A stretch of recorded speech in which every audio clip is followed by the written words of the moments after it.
Now that we know how to edit text, let's have a look at how to edit photos and photo galleries on our sites.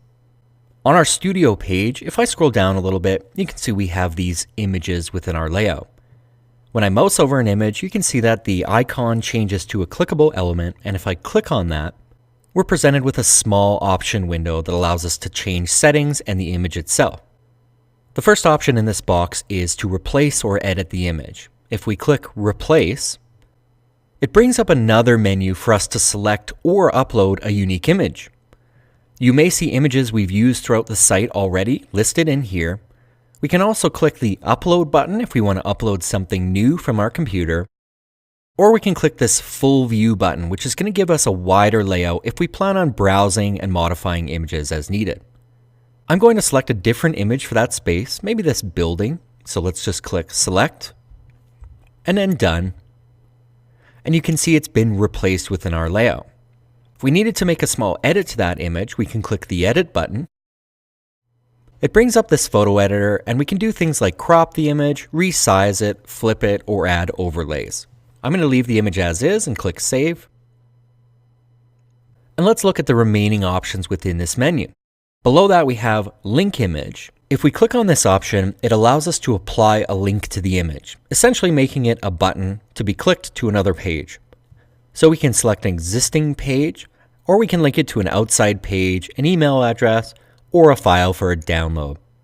Let's close that, and below that we have options to enter in something called alt text and a tooltip. If you need help understanding what those are, there's these little question mark icons, and if you hover over them, it's going to give you a little explanation of what they do. One other important note about uploading your own images is just be sure to upload an image that is reasonably sized. We don't want to upload a 30 megabyte image to the web, as it can be slow to download and cause speed issues throughout your site. Let's close this box and let's edit the photos within a photo gallery. These are single images, but if I scroll down on this page, you'll see this area that shows some of the staff in our business. And if I click on that, this is a photo gallery, so you can see multiple images listed within. If we want to add new images to this area, we can click the plus image, and we're brought to the same image selector we had before. If we want to rearrange the images, we can just simply select these three little dots above the image and drag and drop them. If we'd like to edit the captions on any of these images, so you can see it says Tony, and then there's some information below about Tony, we can click on Tony's photo.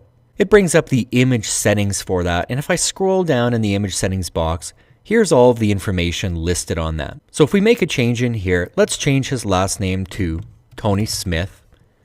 And now I close this box, you can see that it's updated automatically on the site. Another option that I have is to enable links on gallery images. So you can see the option here, and if I turn that on, what it's going to do is allow us to make these images clickable and go to other pages on the site. So if I bring up Tony's image again, now we have an option to edit the link, and again we can link to an existing page or an email address or a file for download. So editing a photo gallery is not that different from editing a single photo. However, you have a few more settings in terms of captions, the order of the images, and enabling links. And again, when I'm happy with my gallery changes, we just need to republish the site and it will be live on the web.